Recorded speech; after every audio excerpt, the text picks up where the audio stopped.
شاہدرہ سمیت دیگر علاقوں میں آج سیلاب کا خطرہ، پانی کا بڑا ریلا صبح 10 بجے تک شاہدرہ پہنچے گا۔ وزیر اعلیٰ پنجاب مریم نواز کی زیر صدارت سیلابی صورتحال پر اجلاس، کہا بھارت کی جانب سے پانی چھوڑے جانے پر صورتحال خراب ہوئی، کہا جب تک عوام مشکل میں ہیں ان کا ساتھ نہیں چھوڑیں گے، ہماری ذمہ داری میں کوئی کمی نہیں آنی چاہیے۔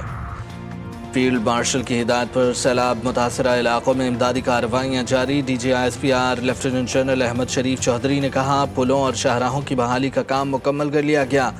امدادی کارروائیوں کے دوران پاک فوج کے 2 جوان شہید اور 2 زخمی ہوئے۔ کرتارپور میں کشتیوں کی مدد سے ریسکیو آپریشن جاری ہے، 1 انجینئر بریگیڈ اور 30 یونٹ صرف فلڈ ریلیف پر مامور ہیں۔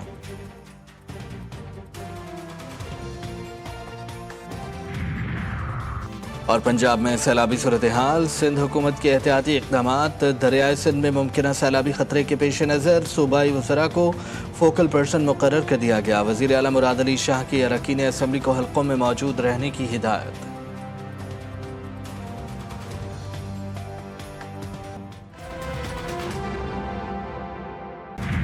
سیالکوٹ ڈوب گیا، 405 ملی میٹر بارش سے ہر طرف پانی، سیلابی صورتحال انتہائی سنگین۔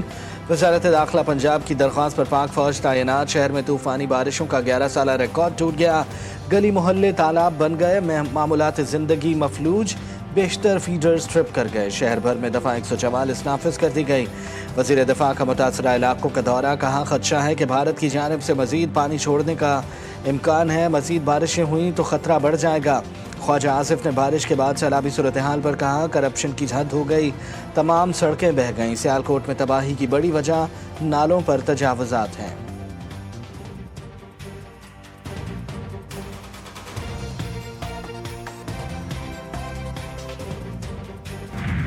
بل گیٹس کا پاکستان میں سیلاب متاثرین کے لیے $10 لاکھ امداد کا اعلان، گیٹس فاؤنڈیشن امداد عالمی ادارہ صحت کے ذریعے پاکستان کو فراہم کرے گی۔ WHO یہ رقم 4 صوبوں کے 33 متاثرہ اضلاع میں 4,65,000 متاثرین سیلاب کو طبی سہولیات فراہم کرنے پر خرچ کرے گی۔ نواز شریف، شہباز شریف اور مریم نواز کی مری میں اہم بیٹھک، سیلاب کی تباہ کاریوں پر تفصیلی تبادلہ خیال۔ ملاقات میں سیاسی اور آئینی امور پر بھی گفتگو، نئے چیف الیکشن کمشنر کے نام سمیت دیگر آئینی عہدوں پر تعیناتیوں پر بات چیت۔ ذرائع کے مطابق 27ویں آئینی ترمیم کی بعض شقوں اور مجوزہ فائنانس کمیشن پر تفصیلی مشاورت کی گئی۔ صدر نون لیگ کی شہباز شریف کو سیاسی و آئینی معاملات پر اتحادیوں سے رابطے کی ہدایت۔ پانی پی ٹی آئی کی اہم ہدایات کے بعد قائمہ کمیٹیوں سے پہلا استعفیٰ، علی امین گھنٹاپور کے بھائی Faisal Amin Khan economic affairs, food security اور پارلیمانی ٹاسک فورس کی کمیٹیوں سے مستعفی، استعفیٰ چیف عامر ڈوگر کو بھیج دیا۔ جنید اکبر نے بھی چیئرمین PAC کی عہدے سے استعفیٰ دے دیا۔ وزیر اعظم سے ایشیائی ترقیاتی بینک کے صدر کی وفد کے ہمراہ ملاقات، پاکستان کے ساتھ ایشیائی ترقیاتی بینک کی دیرینہ شراکت کی تعریف۔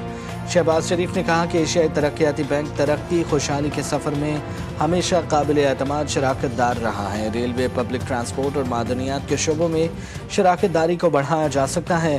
وفد کو حکومت کی جانب سے متعارف کروائی گئی اصلاحات سے آگاہ کیا گیا۔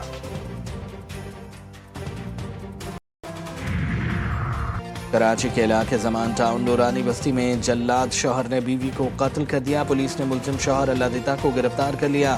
آلہ قتل برآمد، خاتون کی 4 بیٹیاں تھیں۔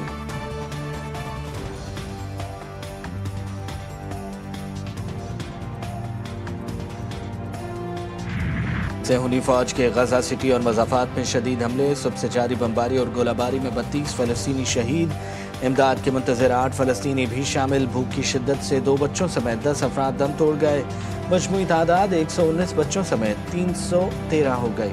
ناصر اسپتال پر حملے میں کوئی کارکن شہید نہیں ہوا، حماس نے اسرائیلی وضاحت مسترد کر دی۔ اقوام متحدہ کا حملے کی مکمل تحقیقات کا مطالبہ، امریکہ نے اسرائیل کو نسل کشی جاری رکھنے کے لیے مزید 4 ماہ دے دیے۔ امریکی ایلچی اسٹیو وٹکاف نے دعویٰ کیا کہ غزہ جنگ اس سال کے اختتام تک ختم ہو جائے گی۔ بھارت پر امریکہ کے 50% اضافی ٹیرف کا اطلاق، بھارت کی گارمنٹس، جیولری، قیمتی پتھروں اور جھینگے کی برآمدات کو شدید جھٹکا، فیکٹریوں میں پیداوار نہ ہونے کے برابر رہ گئی، صورتحال تبدیل نہ ہوئی تو لاکھوں محنت کش اپنی ملازمتوں سے ہاتھ دھو بیٹھیں گے، برآمد کنندگان میں شدید بے یقینی اور اضطراب۔ اور بے مثال ملی نغمات اور لازوال فلمی گیتوں کے خالق کلیم عثمانی کو بچھڑے 25 برس بیت گئے۔ کلیم عثمانی نے خوبصورت غزل گو کی حیثیت سے بھی اپنے آپ کو منوایا، لیکن انہیں اصل شہرت شاہراہ آفاق ملی نغموں سے ملی۔ وہ ہمارے درمیان نہیں، لیکن ان کے لکھے گیت اور ملی نغمے آج بھی دلوں کو گرما دیتے ہیں۔